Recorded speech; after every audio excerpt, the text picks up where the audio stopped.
Good morning. Welcome back. I hope you are healthy and strong and safe. Before starting with this formal session of pronunciation, I want to convey something to you in particular, whosoever is listening to me. When I'm here to give some knowledge to you or impart knowledge to you, we come into a relation of a teacher and a student. So, being a teacher, it becomes my moral responsibility to impart to you whatever I know. So, this pledge in the name of knowledge should be taken by me and also by you at this time, that whatever is being imparted is also taken with the same seriousness. Our former president of our country, Dr. APJ Abul Kalam, once he said, a teacher appears when a student is ready, and the teacher disappears when the student is not ready. So, a teacher can teach only when the student is ready to gain. If the student is able, he enables the teacher to make him more capable. So I try my best to make you as capable as possible in the field of English, especially in the pronunciation in the beginning, that I can be able to do. And I hope you will also try in the same moment, with the same momentum and with the same potential to gain whatever is possibly required to be gained. In the last session of introduction, I was telling about the words of pronunciation. Some words I picked, 10 words were picked. There were two first words. First was suggestion, and one more was there. So, suggestion or digestion, these are unique in pronunciation. If I say it's suggestion, not suggestion. There are some more words, rather not many, a few more, which also resemble in pronunciation and structure with the word suggestion. So in the beginning, I would like to give you one task. Find more words which are having the exactly same pattern of pronunciation and spelling. If you find the words, write them in the comment box and convey it to me. If you don't find, even then tell me. I will tell you the rest of the words which rhyme and which also match in spelling with the word suggestion. Now, in this session, like in the last session, I was talking about airstream mechanisms. There are 3 types of airstream mechanisms which are used by the humans to produce the sounds. But now the question arises, how are these sounds produced? What is that miraculous, mystical, and unique in the human thought which makes human capable of communication through languages that other many languages, many animals or creatures can't do? So I have drawn a picture of the human vocal system, human communication system in the form of cross section of organs of speech. You can have look at this picture. This is the cross section of the organs of speech. Actually, it is not importantly correct to say that they are organs of speech, rather they are organs of different other purposes of the human functioning, human bodies functioning. Like for example, if you talk about the tongue, so tongue main purpose is to taste.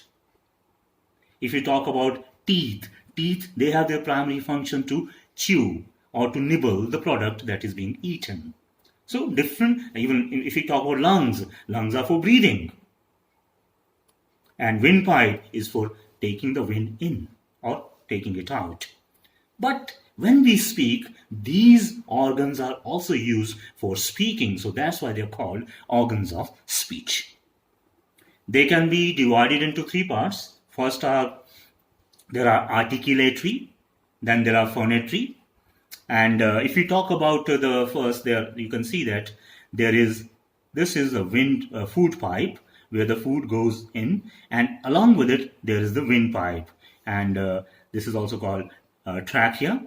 And above it there is a vocal cord. It's a small box which is fixed here just in the under your neck, and there's a raised part that's also called larynx, and this is also called Adam's apple, and it is here, and there is a glottis, and this glottis is covered by epiglottis. When we take food or any eatable item which goes down the throat, then epiglottis covers the glottis so that the food stuff would not enter into the vocal cord and choke us. And then this is also useful for the speaking, and then comes to this part, and here is the palate, and this is palate is divided into three parts. First of all, there is a teeth ridge, then there is a hard palate and soft palate, and above it there is a nasal cavity for the nasal sounds which are having a nasal impact or which are nasalized sounds. They are produced when the air is thrown out with the help of nose, and through this nasal cavity the air goes out and the sounds are being produced. So what actually happens when we speak? The passage of the air is blocked, and with that friction created, the sound is produced. A particular and a unique sound is being produced. And above the below palate there is a tongue. So tongue can be divided into 5 parts. First of all, here is the tip of the tongue, and after tip there is the blade of the tongue, and then in the middle is called front, and then back, and here is the root of the tongue, and teeth are there, and lips. So lips, teeth, teeth ridge, hard palate, soft palate, blade of the tongue, tip of the tongue, front of the tongue, back of the tongue, and then glottis or epiglottis. All these parts are involved in the production of different sounds. I will talk about these later. First, you must remember these things, how these, where are these parts and how are they helpful in the production of sounds. We will discuss in the coming lectures. Thank you. Now, for today's video, I have selected some very simple words from day-to-day routine we use. They are days of week. They are not pronounced exactly the way they are supposed to be pronounced. So I'm going to tell you about the pronunciation of days of the week. So be ready. You should repeat with me when I pronounce the word, and I take a pause for a few seconds. In those few seconds, you will repeat after me. Monday. Monday. There is one variant also. You can even say Monday, but not Monday. Monday is not the correct pronunciation. I repeat once again. It is Monday, Tuesday, Tuesday. Now, this is very important. Mostly mispronounced word. So it is Wednesday. Wednesday. I repeat, Wednesday. Next is Thursday. Thursday. Friday.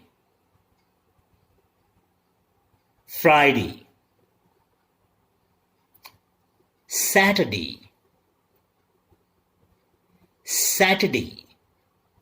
And the last but not the least, Sunday. Once again I repeat for your revision. Monday, Tuesday, Wednesday, Thursday, Friday, Saturday, Sunday. I hope you understood, and you will practice it again and again, time and again, to make it more perfect and use them correctly in your routine life whenever you pronounce these words. These words have their origin also, and about their origin I will talk about in some other video. And I gave you one assignment, and I hope you remember you have to find out the more words rhyming with suggestion. I hope you will find and tell me about it. I hope you would like this information, whatever I've tried to give it to you. and I hope you would learn from it and make it for your best use. Keep waiting, and if you like it, of course, please tell me about it. And if you want something more about it, that also I would like to get to know from you. And do share it with others if you find that this is a very important information to be shared and to be disseminated in the society. Thank you very much.